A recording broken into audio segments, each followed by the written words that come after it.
I know you see me, yeah, you all eyes. And I be chillin', steady scheming, cause I'm gon' rise. I know they thought they had me figured, but it's What's good, ladies and gentlemen? It's your boy Optimus. We are here for Naeto World Magazine, keeping it 100, and we're shooting issue 14's cover story today with our man Blayze. You know, you guys know who Blayze is. It's not like you don't know it. All of you ladies have seen him out there. You know, click, click, click, clack. You know, that's what it is. We here at Naeto World Magazine issue 7. Blayze, my brother. What's good? Man. First of all, thank you for taking your time out to get to know us and speak to the people. But as our culture at Naeto World Magazine, we try and get people to know who Blayze is first. You know, before we've seen a whole lot of interviews with you, but we're trying to get into Blayze, the person, who you are when you wake up. You know, that type of setup. So the first question would be, just take us through Blayze. You know, where you're from, where you grew up. And how did you get into this industry, you know, and just take us through that journey. Blayze, like, I was born in Zim. My parents moved to South Africa when I was 3. We grew up in the northwest of Rustenburg. Lived there, continued across the town. So yeah, that's just where I'm from. Yeah, man, music in the industry, that was like something that I really started falling in love with and passionate about in high school. I stumbled across hip-hop music and fell in love with it. And then, well, you went through phases, man, like, there was a b-boy phase for a little while. I was flexing, I was like, yo, I'm trying to spin my head. And then I went through like a bit of a DJing phase. Let's see. Started messing around, and it was cool, but I eventually realized, like, oh yeah, and I obviously the raps I used to write, just scribble my verses and whatnot. But then the DJing thing came along, and then I was like, you know what, I actually, as dope as it is to mix other people's music, I like to make my own songs. Because a lot of the times you listen to songs, you should have made the song go like this. Or, hey, it would be dope with the bass line with this. So, from a creative perspective. yeah, and I mean, there was never any sort of aspiration for producing as such. It was always writing. But then I just thought I was producing, and started messing around with freestyle, just playing around, making loops, making beats. And then, yeah, man, after high school, I got to the point where it was just like, okay, well, you need to study. And I was like, oh, let's study music. Yeah, parents would not just give you that. And you know, the thing is like, I think it's a stereotype, and it's the way that, you know, our parents were raised, the way you were raised. There's like, you know, there's an ideal way of doing it. You should be a doctor, or you should be this, because it's a safe industry to get into. You know, it's very different now, where it's like, yo, you know, if a kid wants to do something, push them towards whatever they're trying to do. Don't hamper their creativity, you know what I mean? So, yeah, but at the time they were like, nah. So I decided to study marketing, because I was like, at least that's still in a creative space. I can go to marketing, I can go into advertising, whatever the deal is. So that's where that focus came in. After I got my degree, I actually worked corporate for a little while. Got recruited by a director of a gaming and resorts company. They put me onto a graduate program. Did that. I was the youngest marketing database manager in the company, in the history of the company. And then I resigned. That was it. Yeah, spoke into my boss's office, and I was like, nah, I'm not feeling it. Like, I need to do it. Because the thing is, look, I was good at what I did, but I was like, yo, I'm not passionate about this. And if I could get this far just doing something that I found as a challenge, what would I do if I was actually doing something I'm passionate about? It wouldn't feel like work. And I had no social life outside of my work. So like, it was first thing in the morning, first in, last out, take work home, pass out on the couch, get up. So yeah, and then I was trying to juggle the two between like music and entertainment and work. And I was like, nah, this is because I'm gonna drop the ball and post eventually. So yeah, I resigned and did a bit of homework. I'd saved a whole lot of money in terms of like work-wise, because I knew I was gonna be jumping ship. Started to register my company. I actually interned at Open Brew, man, and just met a lot of people. Just was sitting there, just like shaking hands, yo, who's this, who's that. And a lot of those contacts I actually know to today. Artists coming in and out the studio. Because with this game, man, you know, it's who you know, it's not what you know, it's not how good you are, it's who you know, that's the plug. So I realized that very quickly. Yeah, that's the long and short of it. Alright, cool. I heard you touching about family, talking about when you said you were studying music, they were like, hell no. You know. So what I want to touch on now is, as you decided to actually touch on doing music, how did your family feel when you said, you know what, I'm leaving that job, I'm going into this thing full time? I remember like when I think it was the day before I typed my already typed my resignation letter, but the day before I gave it in, called my parents like, yo, this is what I'm doing, this is what's about to happen. They were like, okay, cool, we'll see you in like 2 hours. They literally drove from Rustenburg, and I was working out in the East End, the Carnival City at the time. Yeah. They drove. They were like, yo, we'll come through, we'll come sit. I was like, yeah, okay, cool. So they were concerned. I mean, anybody's parents would be. But like, we spoke, and they were like, look, it's cool. We'll support you in terms of what you want to do. It's your choice at the end of the day. You're not 13 anymore. So do what you need to do. So it was cool from that perspective because that meant a lot to me. Because to do something in your family is not that. That's all you have, man. Everything else out here is temporary, dog. There's no friends out in this game to get twisted. Yeah, Every man for himself. Every man for himself. Speak for a second. I dealt with an incident just yesterday. Some dude trying to cut corners on me, and I was like, dog, what are you doing? Yeah. Industry's too small. People talk. You want to think you're gonna get away with something stupid. Anyway, but like yeah, so they were a little bit worried, but at the end of the day, I think they came around to it. And slowly as things started falling together, they were like, okay, we can see the momentum, and you can see you actually enjoy this when it makes you happy. So at the end of the day, I think that's what any family would want. So yeah, that was that. And then do you have anyone else in your family that's been doing music? No one. Like literally, I have like an uncle who plays guitar. And that's about it. And like even me, dog, I didn't study music. I didn't, I've never had any sort of musical background. I just taught myself. I was just like, okay, cool, figure this out. YouTube, figure it out. So, but I just knew that I really enjoyed it. And one of the dope things about not having studied music is that when I meet people who are classically trained and who are musically trained, like sometimes, I wouldn't say we clash, but like we just have a difference of opinions on things. Because I'm going from the perspective of, it's raw, how does it make me feel? I'm angry, so I made an angry song, Hammer. I'm happy and a good vibe, so I made a happier song, meant to be. You know what I mean? So for me, it's like, don't tell me about the chord structure. True. But you can't, yes you can, I just did, so what? And even if you can't, there's no rules to anything. Why must the song have 2 verses and 2 hooks? No, I can have a long intro, I can do this, have a bridge, 1 verse.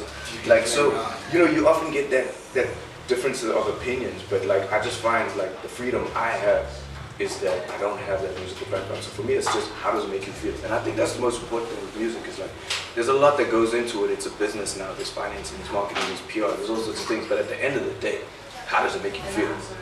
When you listen to Adele's song, Hello, man, you're in your feelings trying to scroll through to your ex's number on something. Hey. Hello, yeah. No, it's 2005, but I still feel bad. But like, so yeah, man, that I think is something that I've really seen as a strength and not tried to hone as much in terms of saying, yeah, I need to understand every aspect of musicality. No, if you need something who's better on keys, get that. There'll be somebody else out there. So yeah, but just for me, it was just the strength of how does it make you feel at the time, as opposed to being 100% textbook. That's a strong point, because if you work with how you feel when it comes to music, I think that you can never say he's fallen off, because it always comes from a natural point. It doesn't come from what's hot now. And you know where I realized that was like with Hammer, like, and I've said this before, like Hammer was one of the fastest songs I put together. I was pissed that day. I was mad, dog. I was so pissed. I was like, and like it was a quick song, and people vibed with it, and then like it was meant to be. Like I said, like I remember people were like, yo, dog, this is your best song, this is your best piece of music. And I was like, yeah, like the space I was in, I just translated that into my raps and the music. And you find it's a quicker process, as opposed to saying, okay, right now the master BPM is what's hard, the trap BPM is what's hard, okay, 120 or 130 BPM, okay, what are the sounds, how do we make the hook go? Like, you find it just, it's more clinical, it's thought out, it doesn't feel like. Yeah, it doesn't have that feel. I think I'd say this with a whole lot of songs I've heard out there. It's like a system. You'd swear they have an algorithm to put in place for a song to be done. So if you want to be successful, here's an algorithm for that. And when it comes to music, I have a personal feeling that with hip hop especially, there's something that has to speak to you all the time when you listen to music. True. So touching on that, who were the first people you listened to when you were coming up? Like prior to you saying, hey, I'm going in this full time. Man, there were a lot, man. Like, damn, I was a big DMX fan. used to dig DMX, I was an Eminem fan, Timberland fan from a production perspective, Dr. Dre, Method Man, Redman, Wu-Tang. I was a fan of all, the come up hip hop. There was very little new hip hop I didn't listen to. So yeah, man, I've been a fan of music. And the funny part is as well, besides hip hop music, I grew up around a lot of blues music. That was my dad's genre. He was like, yo, Tracy Chapman, B.B. King, Otis Redding. At the time, man, I hated that music. We would drive back to Zim in December. Like, that was the time to go back, go see the family and everything. We were the only family we had. I've literally grown up, me, my mom, my brother, and my dad. Everybody, the Sunday family lunch thing. I never had that because for my family it was away type vibe. So December was the time to go back. And I remember driving back to the borderland. My dad would play every single album he had, and I hated it. Now I'm like, yo, do you still have the master version of this? I'm trying to sample something. Remember that sitting on the dock of the bay? That's that's the classical era. I mean, if you look at what Kanye samples and that was the best music, and the '90s R&B that's coming back, and you're tuned. So yeah, I didn't appreciate it then, but now it's like, that's actually some of the dopest samples and hooks and feeling come out of that. And I mean, don't get it twisted, in terms of trap and what's hot, there is still a formula, and you do need to stay with what's current. And sometimes you do just want to make a ratchet ass bang where you just this is ignorant, and I want to slap the person standing next to me when it comes up, but that's cool. Let's just do it. Yeah, so, but I think long-term longevity-wise, and to maintain a loyal fan base, you need to resonate with people on some sort of level. I need to feel like I connect with you or we relate. And I've used this example where you could go out and go to the intersection now at the robot, there's some kid begging for money or whoever. Depending on how generous you're feeling that day, you might be like, yo, here's 5 rand, just 10, whatever the case is. But you might not. But if you went there and you saw your niece or nephew or your cousin, you'd be like, yo, what's up? How did this happen? I want to help you. But that's only because you have a personal connection to that person. And I feel like music and artistry is the same thing. If you want somebody to be with you from J. Cole's first tape to when he was there, he resonated with you on some sort of level. And you're sort of a tangible feeling that you got from I've never spoken to you, I don't know who you are, but dog, I feel what you're going through, I understand that. So long term, you need to do that, man. I think so. Musically, you need to find what your direction sound is and how you put that across. Still trying to stay relevant and current with the way music evolves. So, it's technical, man. It's not as straightforward as people think. Oh, there's parties, clubs, let's turn out, go perform. Nah, but it's a lot more. Yeah, man, but I heard you touch about your father playing those classics. That's music for me. I've been a hip hop fan for years. I grew up in the game. I wrote raps. I went to the studio. I did the whole thing. But even today, sometimes I wake up and play a B.B. King song and be like, that's my mode for now. And I feel like that's what's running away from the game right now. Not to say trap is not good. I feel like a whole lot of cats that are coming up in the game don't really know much about the game, but what they were exposed to now. And the whole thing of kids jumping onto hip hop today and saying, nah, I know this and that, and you ask them, have you ever heard of who and who? Who the hell is that? Dropping first up, yo, it's a classic. Exactly. What? Exactly. So I want to touch on that. How do you feel about all these artists out there that are getting all this legendary status before they even get there? You just hear people drumming down hey, he's probably the greatest to ever do this here. Yeah. I don't know, man. I feel like a lot of stuff is sort of lost its value or what it is. And musically, yeah, man, dudes, I can hear it with producers when they send me beats. You're like, okay, it's a dope beat, it bangs, but I've heard others like it. And you guys are using the same kick drum and the same snares and you listen to Metro Boomin's latest track he did for Future and you replicated that. And that's cool, but when you want what's current with a musical element to it or some keys or some feeling, dudes can't do it. And you'll find you can't at that age where it's a 17-year-old producer because you haven't been exposed to enough in terms of life in general to be able to understand that. So I just find some of the younger cats that are coming up is they haven't got that musical ear. And the thing is, they were raised, for them classic is probably Soulja Boy. And, like, you know what I mean? They're like, yo, that was classic. You know, that's the old. You know what I mean? It's like, yo, so there's a lot that I think somebody was saying. I remember in an interview. I don't remember who it was. It was like the best music to ever happen is gone. Like it's done. Everything now is just whatever it is. Like, so yeah, I think there is like a musical gap in between that. But at the same time, the flip side of the coin is their peers and people who are 19 and younger don't know it either. So for them, who are the ears that they're falling onto, it's not like they missed anything. But for a 25-year-old, you're like, yo, but there was something just before him. You know what I mean? So it's a bit of both. But I think again, long term, music is recycled a lot sooner now. Before you'd have like, and American labels have been doing this for a while. Hot Kid has a single, sign him, and you know, cool. A year later, that dude is nowhere. And I feel like that recycle period is just getting shorter and shorter. It's single to single. You don't know who's still going to be here. Ray Shrimmer is still around, and I was like, yo, I'm surprised. I didn't think they would last that long, you know what I mean? Because artists just don't last that long anymore. Music is not the same, so I hear you. And then when it comes to music longevity, as you're touching on the fact that artists don't last that long, do you think there's a key to lasting?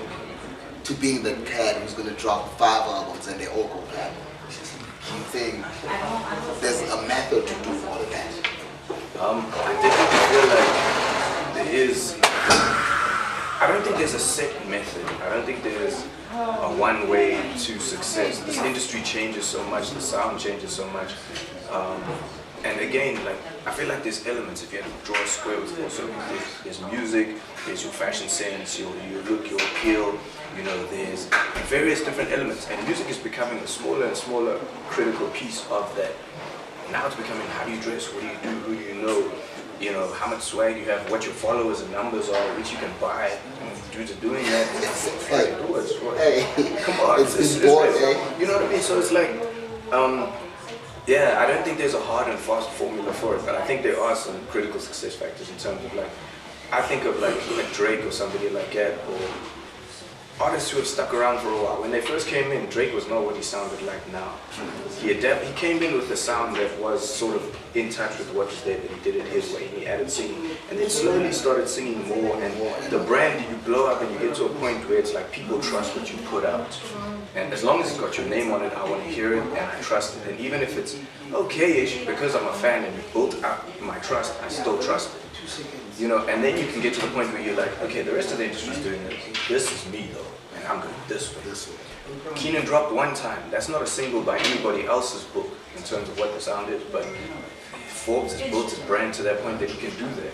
You know what I mean? But that took time. He didn't come out with a one-time, you know what I mean? He came out with different with Victory Lap, and that was, you know, the sound. But as well, you know, he carved his way in. He's maintained a certain sound. He always makes sure that, you know, his raps, his this. From an artist perspective, he's built it.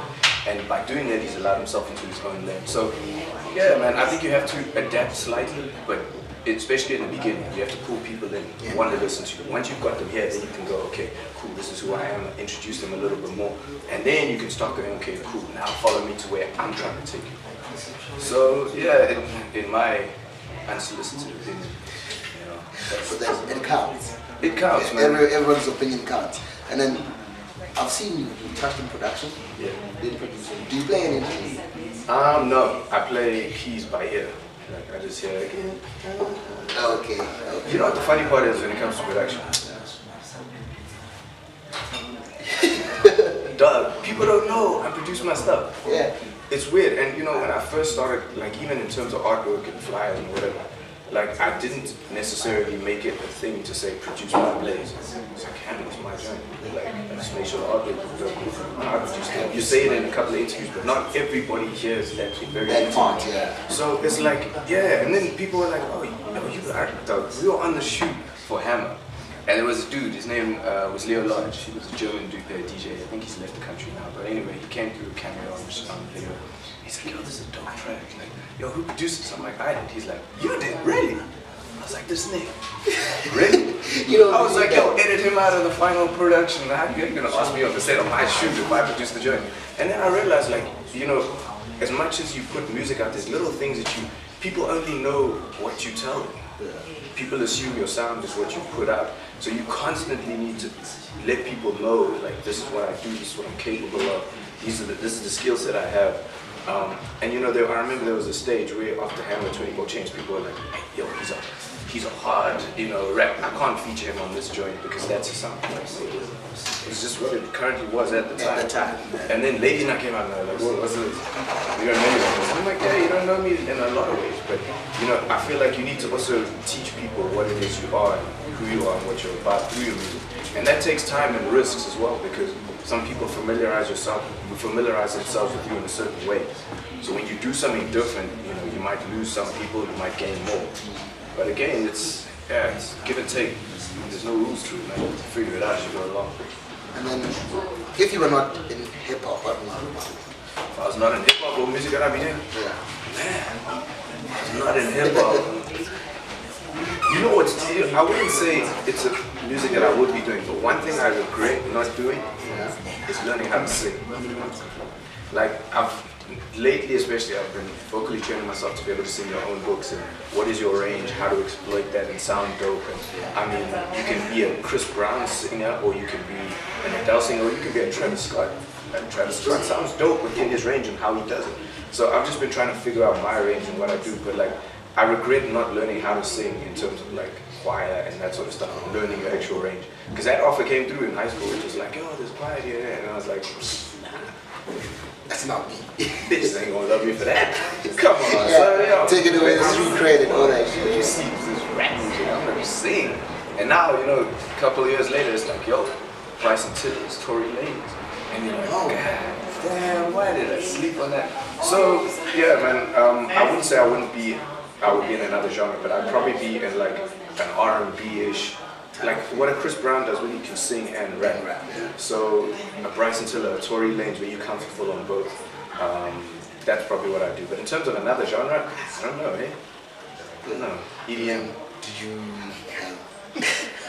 Nah, you just give it right there. Do you have any other talents that you use? Like probably in school, did you play sports or something? Yeah, man, I played a lot of sports. I did everything. I played athletics. I played rugby, but I was very skinny for rugby. So like, primary school was cool. Got to high school and they were like, yo, they gonna kill you. These we got some African schools we playing up against. You're a brown man, they gonna nail you first. And I was a wing, dog, so I was right. Yeah, dog. I remember I was tackled so hard once. I got tackled off the field. I was on to the other field and I got up and I was like, yo, these ain't my teammates. Oh snap! I tell you, dog, it was so bad. So wow. But yeah, I did everything. I played a bit of basketball, but I didn't really. I played it, but there wasn't an official school team. High school, I was in, so it was more just a hobby. I played hockey. I played nationals for like 8 years and 8 years running now. Like yeah, I did a lot of sport. Hey, you guys, for these celebrity matches you want, holla at Blayze. Not for basketball though. Not for basketball, why not? Nah, like, dude, it's rough around the edges, man. It's rough around the edges. I'm not trying to be that dude who misses the threes, so you don't lose for the team and then you hashtag and you get trending. You just had that 5 seconds to get it. I'll just be like, yo, that's what I'll do. Alright, give me the halftime performance. Halftime performance and I'm fine. Okay, touching on performances. I've been to a couple of shows, like we've always attended shows, we've seen a couple of performances. And there's some artists you feel like, yes, he's performing, but I get the same feeling that I get when I listen to the song on my PC or my MP3 player or my car. The art of performing. Yeah. How would you describe it? What would you say is key to have when you get on stage? Funny enough, like I was having this discussion yesterday with a friend of mine, and I was like, when you think of artists and producers, a lot of the time, artists are not the cool kid in school who is the very popular guy or whatever the case is. Artists and producers tend to be introverted people who are very quiet and they find a way to have a voice through whatever it is they do, either through the music or through, I used to write poetry and then I became the singer and that, you know what I mean? That was your way of venting whatever you couldn't vocalize. So when it comes to performing, I feel like that's almost the same thing. A lot of times you find people who go, but you're different off stage. Like, yeah, because you click into a different mindset. I honestly believe like if people are paying to come to a venue to come and see you perform, you need to give them something that's not what they'll hear on the CD or on the MP3 that they've been listening to on the phones. So like, what are you doing differently? Are you adding a live band element to it? Are you know, remixing the song over another beat and keeping it interesting and switching it up? And also performance-wise, like, yo, the energy you throw out is the energy you get back. Like, and sometimes it varies because you get to a place and the crowd is here, so you don't have to do much, or you need to pick it up and take it further. And you get to a place where you're doing a corporate and the energy and the vibe is not the same. Completely different. So you're like, okay, cool, how do I flip this? Or you're in another town where you haven't been and people know you, but you know, there's so many things that come into it. And I mean, even as an artist, you need to make sure that like you've got different performance sets for different vibes. Your performance at Taboo or at a club in Santon or in the north, you know, is a different performance set to the one you'll do in the bar and the one you'll do in Brown, the kitchens. You know what I mean? Because it's just a different energy. So yeah, I think performance-wise, as an artist, especially for promoters, guys watch and they're like, okay, they started to ask critical questions. What are you doing this for? I'm paying you this and your fee's gone up and that's great, but what are you doing? Who comes through the door specifically for you? Brands are asking those sort of things. So from a performance aspect, I think it's an opportunity for an artist to separate yourself from whoever else is out. Yeah, your song might be bigger than mine, but when I perform my shit, watch what I do to that crowd. For the next 30 minutes, everybody hears mine. I have the loudest mic in here. I control that shit. Hold it down, though. You know what I mean? Give them something that they walk away and go, yeah. Oh, did you see? Yeah, there. Did you see that shit? For those 30 minutes, I locked in like I haven't been. Shit on whoever's coming up to you, like, yo, see what you're going to do to top line. So yeah, man, it really is an opportunity as a performing artist, because that's what you are. You're a performing artist, be it in studio, be it wherever. Find ways to distinguish yourself musically, artistically, because there's too many rappers, there's too many singers, there's too many producers. Everyone's dope. How are you gonna be different, man? It's cool to be an artist now. Everybody wants in. So yeah, you gotta find something to do differently on stage or off. I like that, man. We're still here for Naeto World Magazine, keeping it 100. We're gonna take a quick 5-minute break and we'll be back to you.